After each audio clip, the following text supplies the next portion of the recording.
أعوذ بالله من الشيطان الرجيم. بسم الله الرحمن الرحيم.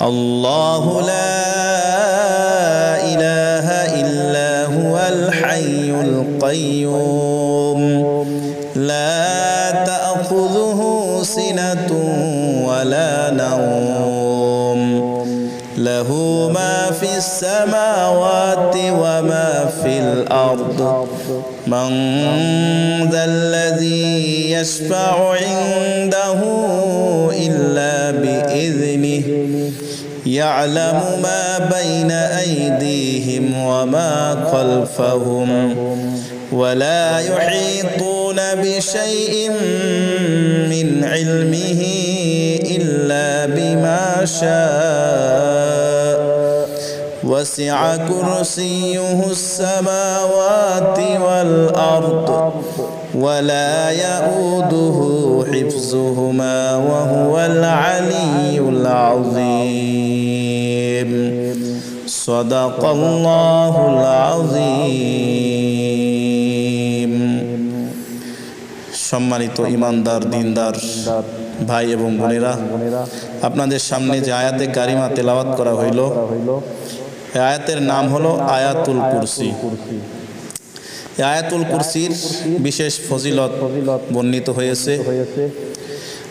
এই আয়াতুল কুরসির ফজিলতের মধ্যে হইতে একটি ফজিলত হলো, কেউ যদি সকাল বেলায় আয়াতুল কুরসি পাঠ করে সারাদিন সে জিনের আক্রমণ থেকে হেফাজত থাকবে।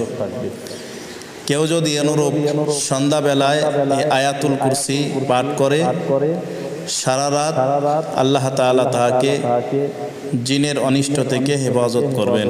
সুবহানাল্লাহ। আয়াতুল কুরসির আরেকটি ফজিলত হলো, কেউ যদি শোয়ার সময় নিদ্রায় যাইবার সময় আয়াতুল কুরসি পাঠ করে নিদ্রায় যায়, শয়ন করে, সারা রাত শয়তান তার নিকটবর্তী হইতে পারবে না। সুবহানাল্লাহ। এই আয়াতুল কুরসির আরেকটি বিশেষ ফজিলত হলো, কেউ যদি 5 ওয়াক্ত সালাতের পরে 5 ওয়াক্ত নামাজের পরে ধারাবাহিক আয়াতুল কুরসি পাঠ করতে পারে, তার জান্নাত লাভে মৃত্যু ব্যতীত আর কোনো বাধাই থাকবে না। সুবহানাল্লাহ। অর্থাৎ সে মৃত্যুর সাথে সাথেই জান্নাত, তার জান্নাত লাভে মৃত্যুটাই প্রতিবন্ধক হয়েছিল। এই ব্যক্তিটা যদি 5 ওয়াক্ত নামাজের পরে ধারাবাহিক আয়াতুল কুরসি পাঠ করতে পারে, মৃত্যুর সময় মৃত্যু ব্যতি রেখে তার জান্নাত লাভে অন্য কিছু বাধা হয়ে দাঁড়াবে না। সুবহানাল্লাহ। আল্লাহ তাআলা আমাদের সকলকে এই আয়াতুল কুরসি পাঠ করার, এর উপর আমল করার তৌফিক দান করুন। আমিন।